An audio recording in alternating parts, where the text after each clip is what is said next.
So welcome back everyone. I'm almost finished with cutting my log here and stacking, and want to show you the results where we're at right now, and then the next step of the project where we're going to be doing. Okay, so this is actually the log that's been slabbed. These last two pieces had used to be a branch over here. That's why there's that shape when you look at it from the edge, and it butts out like that. Basically one someday, who knows when, back when this branch was cut off over here, and you can see it, and then it grew over it. The log just grew over it. So there's a little bit of softwood right where that branch was before, and it probably just when it was cut, water got trapped in here and created this issue. And it's only on this one log, and I think a little bit on the other one as well. So we have six slabs stacked right here, and then I have one more that's right here that I need to put up on top of it. And after that, I have to figure out how to move this piece on top of that pile in order to get some weight on it so it protects it. But it went pretty well, I would say. I mean, we got 7 pieces out of it. Kind of expected 6, but got 7, which is a good thing, right?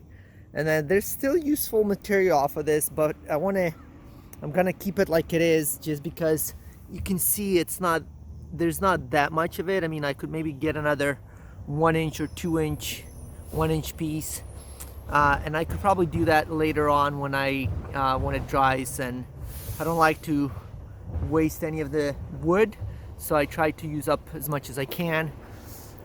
There was some on these 2 pieces right here. There's some soft wood on the edge, but there's still a lot of usable material in it. I mean, it might not be fully live edge material, but there's still nice wood in it.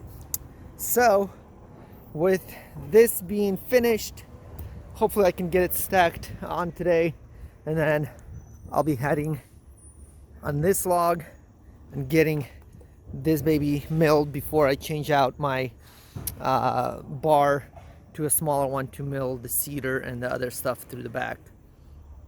So as a rule of thumb, you want to go about a year per inch of thickness of air drying on the material. So with this being 3.5 inches, it has to be sitting here for 3.5 to 4 years, air dry, and then we can put it in a kiln, and then it's going to be useful. So for people who wonder why this material is so expensive, when we're talking about logs that are or live edge wood, just think about it. I had to pay for it to be cut down. Afterwards, I had to buy the tools to cut it, to slab it. A lot of labor put into it. Now I have to sit on it for 3.5 years before I can do anything, before I can put it into a kiln, dry it, either pay somebody to dry it in a kiln or build a kiln and do it myself. I'm still debating on that part. But with all of that, there's a lot of time and material that goes into it. So, I have this pile sitting here. This is 3 years old right here. I'm hoping to start using it this summer and doing some stuff with it. This is all white oak slabs, but it takes a while for this stuff to dry out.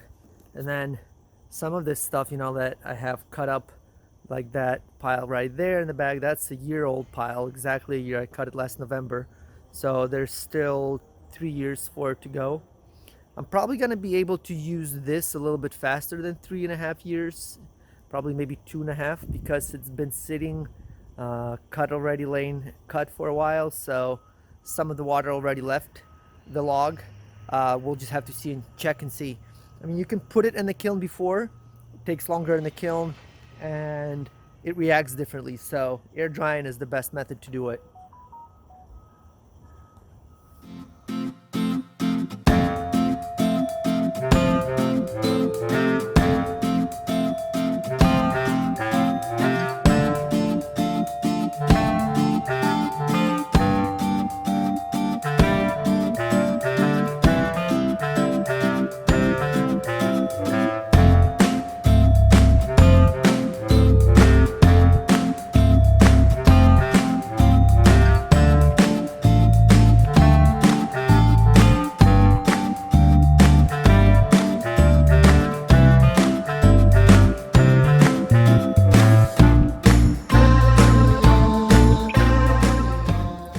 hope you enjoyed watching me manhandle the log, or the log manhandling me, one of the others, but we did beat it and got it on here. So, and that's pretty much how I did it with the other logs as well, all the slabs that we had. But here it is. This whole log is slabbed and put back together like it was before. Now it's the drying time. I always like to see the log just being slabbed and stacked and sitting there drying. It just, I don't know, it's a satisfaction, I guess, that feeling that, whew, we did it. Now it's done with this one, but look at that pile. I think I have like 1, 2, 3, 4, 5, 6 or 8 logs that I need to slab and cut out with my helper there. Thanks for watching, guys. Give us a thumbs up if you have any questions on this walnut or any of this process. Comment below, we'll answer them, and we'll have probably our next couple of videos.